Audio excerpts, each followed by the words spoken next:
नमस्कार, राज्यसभा टीवी के खास कार्यक्रम विशेष में आपका स्वागत है। मैं हूं दीपक डोभाल। पूरी दुनिया में अपनी धाक और पहुंच बढ़ाने के लिए चीन आए दिन नई नई कोशिश करता रहता है। इस बार उसने एशिया, यूरोप और अफ्रीका के 65 देशों को जोड़ने की परियोजना दुनिया के सामने रखी है। चीन की इस महत्वाकांक्षी परियोजना को वन बेल्ट वन रोड परियोजना का नाम दिया गया। इसे न्यू सिल्क रूट भी कहा जा रहा है।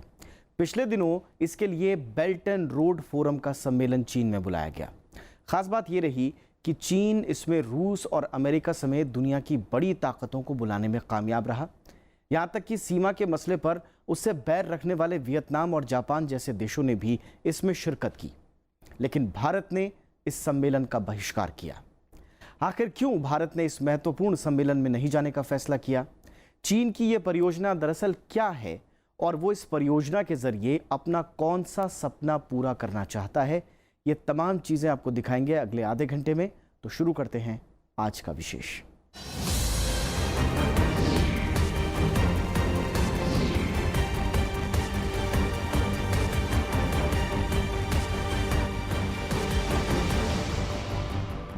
चीन की राजधानी बीजिंग में 2 दिनों का महत्वाकांक्षी बेल्ट एंड रोड सम्मेलन में कई देशों ने बढ़ चढ़कर हिस्सा लिया।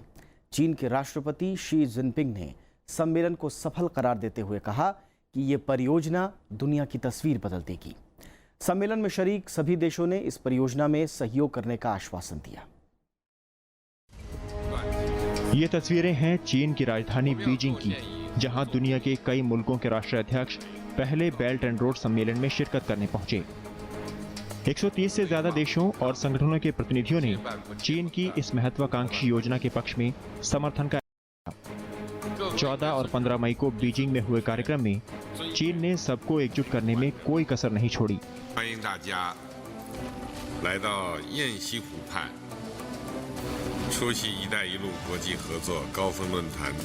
चीन के साथ 70 से ज्यादा देशों ने बेल्ट एंड रोड परियोजना से जुड़े समझौते पर हस्ताक्षर किए। शी जिनपिंग ने दुनिया में खुशहाली के लिए इस परियोजना को मील का पत्थर करार दिया। उन्होंने 5 सूत्रीय फॉर्मूला पेश किया, जिसके जरिए ये परियोजना दुनिया को बदल देगी।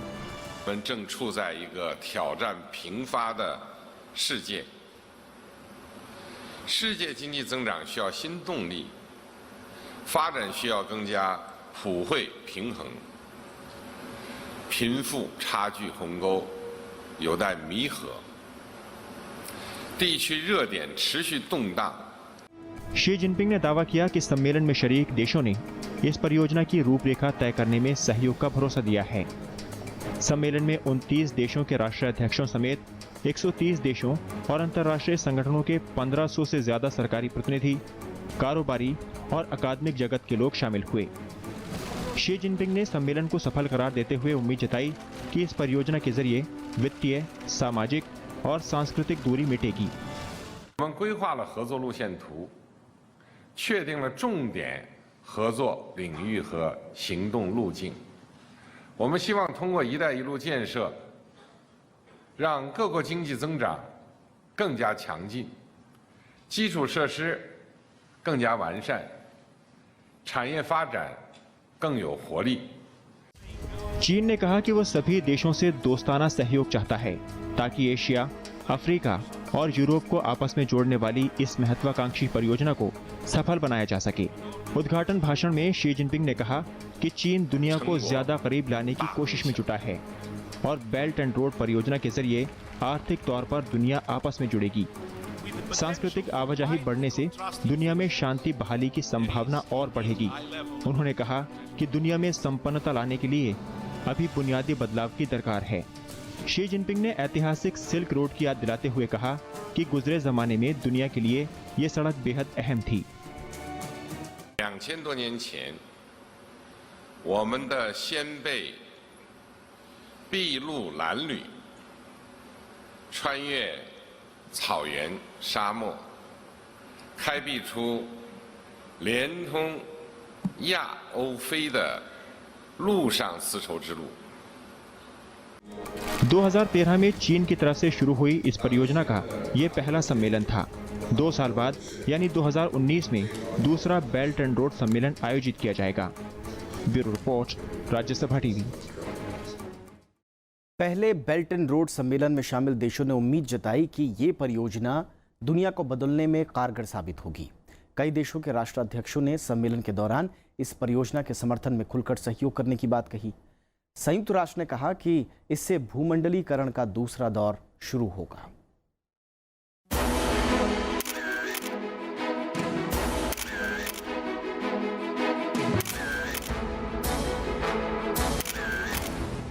बीजिंग में दुनिया के कई ताकतवर नेता जब जुटे तो चीन ने अपनी महत्वाकांक्षी परियोजना की दिशा में एक कदम और आगे बढ़ा दिया। शी जिनपिंग ने इस दौरान सभी नेताओं से निजी और द्विपक्षीय मुलाकात का एक भी मौका जाया नहीं होने दिया। चीन ने सभी मुल्कों को ये भरोसा दिलाया कि इस परियोजना से सबका फायदा होने वाला है, लिहाजा दुनिया के कई मुल्क इस परियोजना के समर्थन में खुलकर सामने आए। रूस ने कहा कि दुनिया में अब बदलाव के नए तरीकों की दरकार है और चीन की ये परियोजना इस मामले में मुफीद है। रूस के राष्ट्रपति व्लादिमीर पुतिन ने सम्मेलन के दौरान कहा कि इस परियोजना से यूरेशिया के आर्थिक हालत में सुधार देखने को मिलेगा। У нас в Евразес близкие взгляды на развитие евразийской интеграции. И для нас очень важно, что лидеры Белоруссии, Казахстана, Кыргызстана участвуют в работе данного форума. Мы приветствуем масштабную инициативу Китайской Народной Республики «Один пояс, один путь». Считаю, что сложение потенциалов таких интеграционных форматов, как Евразес, रूस ने यहाँ तक कहा कि वो न सिर्फ दुनिया के अलग अलग मुल्कों से व्यापार करने को तैयार है, बल्कि उन देशों के साथ मिलकर बुनियादी संरचना विकसित करने में भी उसकी रुचि है। संयुक्त राष्ट्र महासचिव एंटोनियो गुटेरेस ने बेल्ट एंड रोड परियोजना को मौजूदा दौर के लिए बेहद जरूरी करार दिया। उन्होंने इसे भूमंडलीकरण का दूसरा भाग बताया। गुटेरेस ने कहा कि ये परियोजना दुनिया में असमानता कम करने में काफी मददगार साबित हो सकती है। Consider it to be an extremely important initiative. We have the objective of a globalized world. We want globalization to move ahead, but we want to be fair. We want to be just. And the Belt and Road Initiative can be a very important contribution for a fair and effective globalization. संयुक्त राष्ट्र ने सतत विकास लक्ष्य के लिए भी इस परियोजना को अहम करार दिया। अंतर्राष्ट्रीय मुद्रा कोष ने चीन के साथ समझौते पर हस्ताक्षर किए, जिसके तहत IMF इस परियोजना में तकनीकी सहयोग, विशेष प्रशिक्षण के अलावा और भी कई मोर्चों पर सहयोग देगा। IMF ने इस परियोजना को बेहद जरूरी करार दिया। First of all, the Belt and Road Initiative is, in my view, a very positive proposal by China. And it is positive from a growth perspective. We have always advocated infrastructure projects around the world, both hard infrastructure, soft infrastructure as well, in order to support growth in the short term, but also to improve the terms in the longer perspective. सम्मेलन में Asia, Africa और Europe के 100 से ज्यादा देशों ने हिस्सेदारी की। दक्षिण चीन सागर के मुद्दे पर चीन से लड़ने वाले फिलीपींस ने भी इस परियोजना का समर्थन किया। स्विट्जरलैंड ने उम्मीद जताई कि परिवहन सुविधा दुरुस्त होने से दुनिया के नक्शे में बड़ा बदलाव देखने को मिल सकता है। I think it matches very well in the picture of open markets, of free trade and connectivity. Connectivity was a little bit the key word, that by connectivity we don't mean only infrastructure but also cross-border cooperation. And this Belt and Road Initiative will really create investments in infrastructure but also enhance trade relations between the countries. Japan, Mongolia, Pakistan, Malaysia और श्रीलंका के राष्ट्राध्यक्षों ने भी खुलकर इस परियोजना का स्वागत किया। जापान ने उम्मीद जताई कि आने वाले दिनों में परियोजना पर काम तेजी से आगे बढ़ेगा। तुर्की ने भी परियोजना का समर्थन किया, लेकिन तुर्की के राष्ट्रपति रचेप तैयब एर्दोआन ने कहा कि जब तक दुनिया में आर्थिक प्रतिबंधों का दौर चलेगा, तब तक ऐसी परियोजना पूरी तरह सफल नहीं हो सकती। terörü adeta yer ile yeksan edecek bir girişim olacaktır. Herkes için fayda sağlayacak bu işbirliği bir model olarak başarılı olacağını düşünüyorum. Türkiye olarak bunun için her türlü desteği vermeye hazırız. कई अंतर्राष्ट्रीय संगठनों ने चीन को इस परियोजना में बढ़ चढ़कर समर्थन देने का ऐलान किया है। Bureau report, Rajya Sabha TV. एक छोटा सा ब्रेक लेते हैं, ब्रेक के उस पार कुछ और बातें होंगी।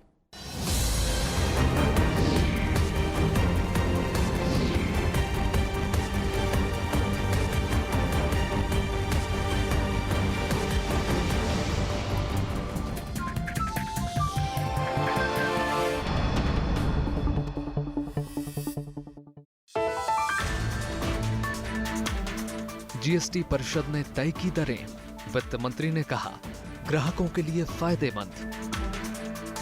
स्वास्थ्य और शिक्षा जीएसटी से बाहर। देखिए पहली खबर, जीएसटी की दरें, रात 8 बजे।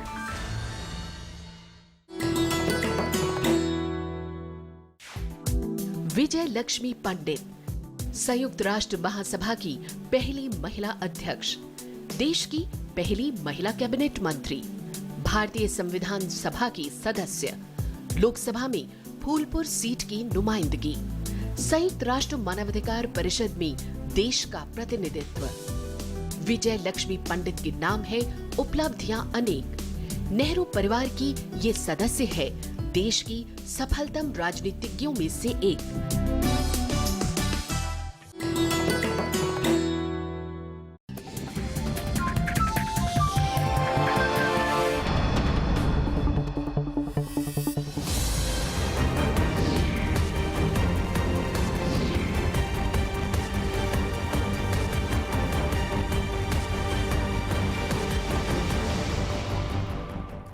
बीते कई साल से चीन जिस महत्वाकांक्षी परियोजना पर काम कर रहा है, उसे अब दुनिया के कई देशों का समर्थन मिल गया है। इस परियोजना के जरिए चीन दुनिया को यातायात के ऐसे सूत्र में बांधना चाहता है जिसके जरिए दुनिया भर में व्यापार आसान हो जाए। ये चीन के ऐतिहासिक सिल्क रूट को फिर से जिंदा करने की कोशिश है। चीन ने न सिर्फ सिल्क रूट बल्कि और भी कई इलाकों को इसके जरिए जोड़ने का प्रस्ताव बनाया है।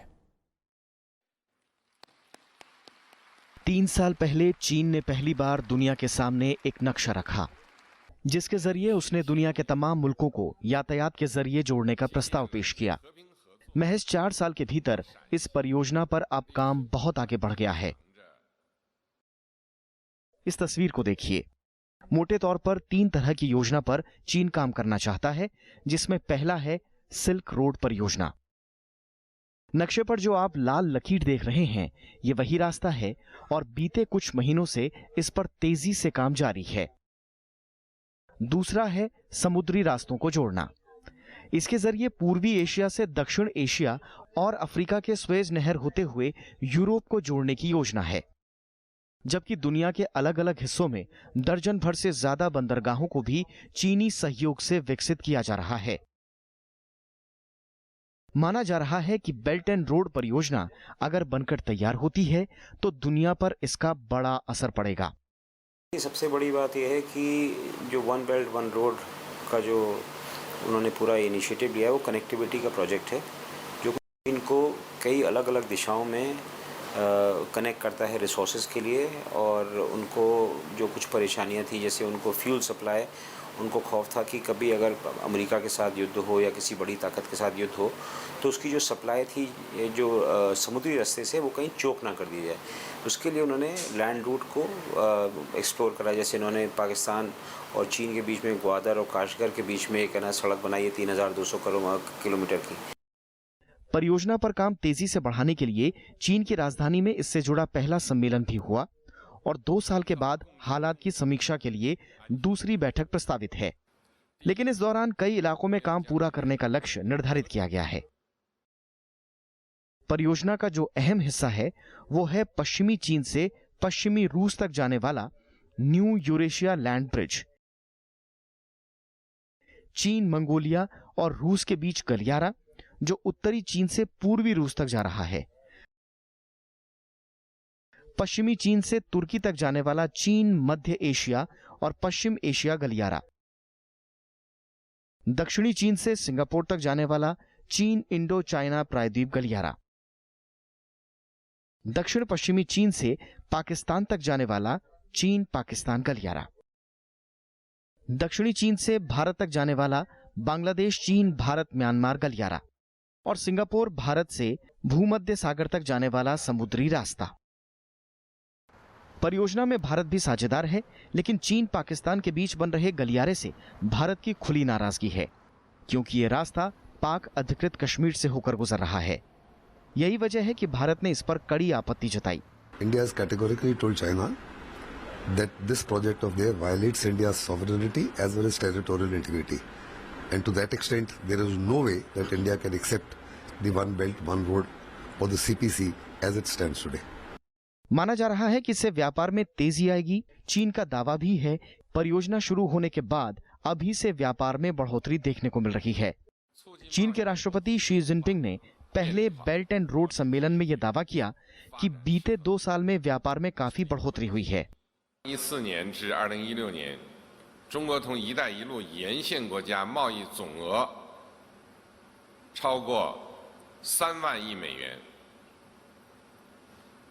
中国对“一带一路”沿线国家投资累计超过500亿美元。 फिलहाल चीन इसमें और पैसे लगाने को तैयार है और उसकी नजर दुनिया की अर्थव्यवस्था पर तेजी से कब्जा करने की है। माना जा रहा है कि आने वाले दिनों में वैश्विक अर्थव्यवस्था पर अमेरिका से ज्यादा कब्जा चीन का होगा और चीन 2025 तक इस लक्ष्य को हासिल करने की कोशिश में इस परियोजना को और ज्यादा विस्तार देने की योजना पर जुटा हुआ है। बेल्ट एंड रोड इनिशिएटिव को वन बेल्ट वन रोड और सिल्क रोड परियोजना के नाम से भी जाना जाता है। कोशिश ये भी है कि इस परियोजना के जरिए एक नया बहुपक्षीय अंतर्राष्ट्रीय मंच बनाया जाए। मोहम्मद फातेह टीपू के साथ ब्यूरो रिपोर्ट, राज्यसभा टीवी। 2 दिन चली बेल्ट एंड रोड फोरम की बैठक में भारत शामिल नहीं हुआ।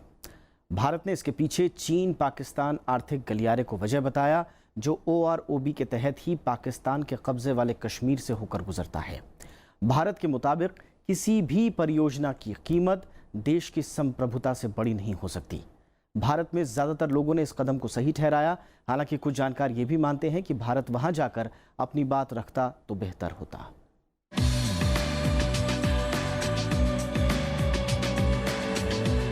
वन बेल्ट वन रोड सम्मेलन में 29 देशों ने तो शिरकत की ही, साथ ही 100 दूसरे देशों ने भी अपने प्रतिनिधियों को सम्मेलन में भेजा। इसमें अमेरिका के एक प्रतिनिधि मंडल ने भी शिरकत की। चीन इसी बिना पर इसे कामयाब बता रहा है।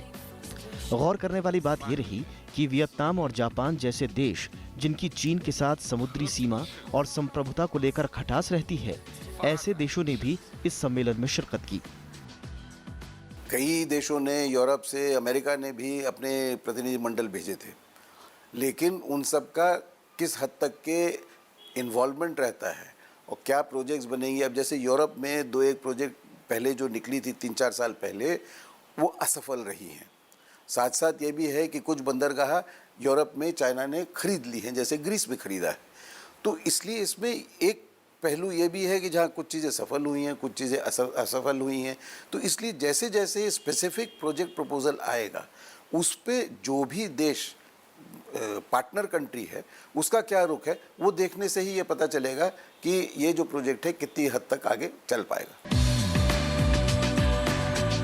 सम्मेलन में संयुक्त राष्ट्र महासचिव एंटोनियो गुटेरेस और विश्व बैंक के प्रमुख जिम योंग किम और IMF की प्रबंध निदेशक क्रिस्टीन लेगार्ड जैसी शख्सियतें भी मौजूद रहीं।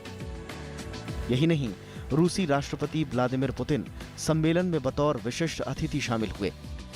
इस तरह जानकार इसे चीन ही नहीं बल्कि समूचे यूरेशिया के उभार के लिए एक अहम सम्मेलन करार दे रहे हैं। लेकिन भारत का इस सम्मेलन में शिरकत नहीं करना इस वक्त वैश्विक मंच पर बहस का मुद्दा बना हुआ है। जानकार भारत के इस फैसले को कई मोर्चों पर वाजिब मान रहे हैं। इसमें सबसे पहला सवाल है संप्रभुता का। भारत ने सम्मेलन में शामिल नहीं होने का सबसे केंद्रीय कारण अपनी संप्रभुता को ही बनाया है। दरअसल OBOR का एक बड़ा हिस्सा CPEC यानी चाइना पाकिस्तान इकोनॉमिक कॉरिडोर भी है, जो पाक अधिकृत कश्मीर से होते हुए गुजर रहा है। भारत साफ कर चुका है कि कनेक्टिविटी के मसले पर देश की संप्रभुता से समझौता नहीं किया जा सकता। शी जिनपिंग ने भी अपने उद्घाटन भाषण में इस परियोजना में शामिल देशों के संवेदनशील विषयों और चिंताओं को तरजीह देने की बात कही, लेकिन भारत के मामले में चीन ने इस मसले पर अपना रुख साफ नहीं किया। बुनियादी मसला जो है वो ये है कि चाइना ने जो ये चाइना पाकिस्तान इकोनॉमिक कॉरिडोर जो वो बना रहे हैं और जिसमें कि वो काफ़ी $50 बिलियन वगैरह की बात करी जा रही है, उसका लागत लगा रहे हैं, और जो जम्मू और कश्मीर का वो हिस्सा जो पाकिस्तान ने कब्ज़ा किया हुआ है उससे गुज़रता है, उसको उन्होंने ये कहा है कि ये फ्लैगशिप है, मतलब कि एक सबसे अहम एक प्रोजेक्ट है ये बेल्ट एंड रोड इनिशिएटिव में। अब जाहिर है कि चूँकि सॉवरेंटी का इशू है हिंदुस्तान की तरफ से, हम मानते हैं कि जम्मू एंड कश्मीर पूरा का पूरा जो राज्य है वो हिंदुस्तान का एक अटूट अंग है और पाकिस्तान ने इस पर कब्ज़ा किया हुआ है और वो भी गैर कानूनी तौर पे। तो इसलिए हम अगर इस सम्मेलन में शरीक होते तो इसका नतीजा ये निकाला जा सकता था कि हम भी इससे सहमत हैं कि पाकिस्तान ये चाइना और पाकिस्तान ये कॉरिडोर बनाए और हमें इसमें कोई आपत्ति नहीं। चीन की मंशा इस परियोजना के जरिए दूसरे देशों, खासकर दक्षिण एशियाई देशों में अपना पैसा कर्ज के तौर पर निवेश करने की भी है।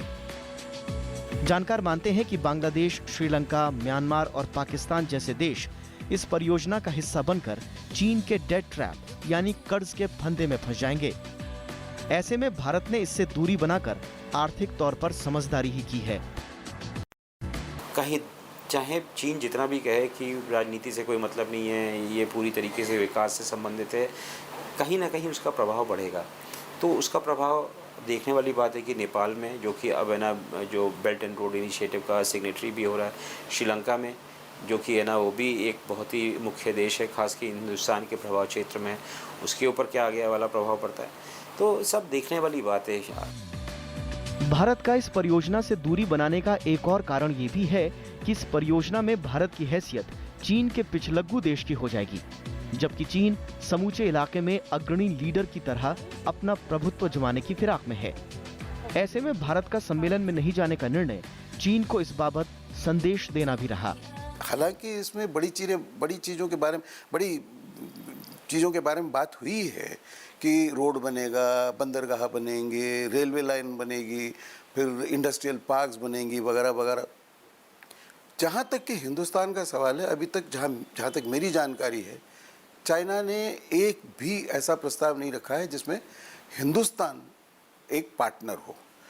तो अगर आगे कभी चाइना इस तरह का कोई प्रस्ताव लाएगा तो मैं समझता हूँ कि ज़रूर इस पर बातचीत हो सकती है, लेकिन आज के हालात देखते हुए हिंदुस्तान के लिए संभव नहीं है कि वो इस चीज़ को एंडोर्स करे या इस चीज़ को मान्यता दे।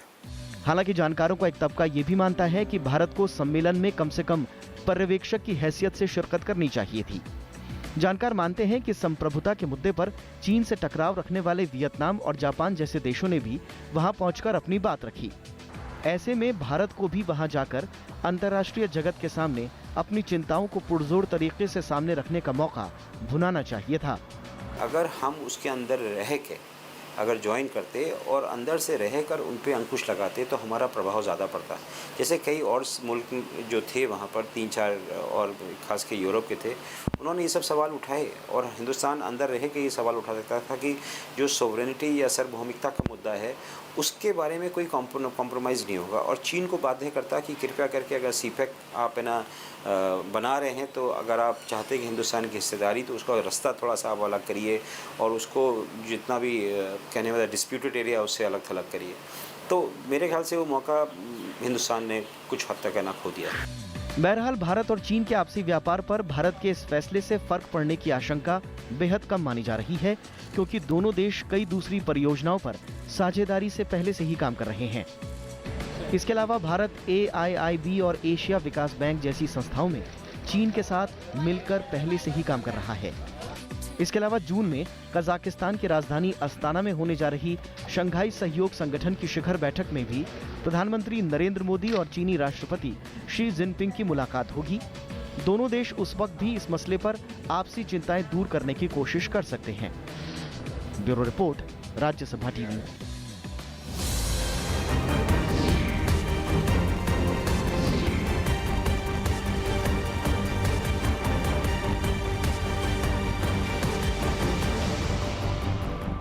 तो ये था आज का विशेष। नमस्कार।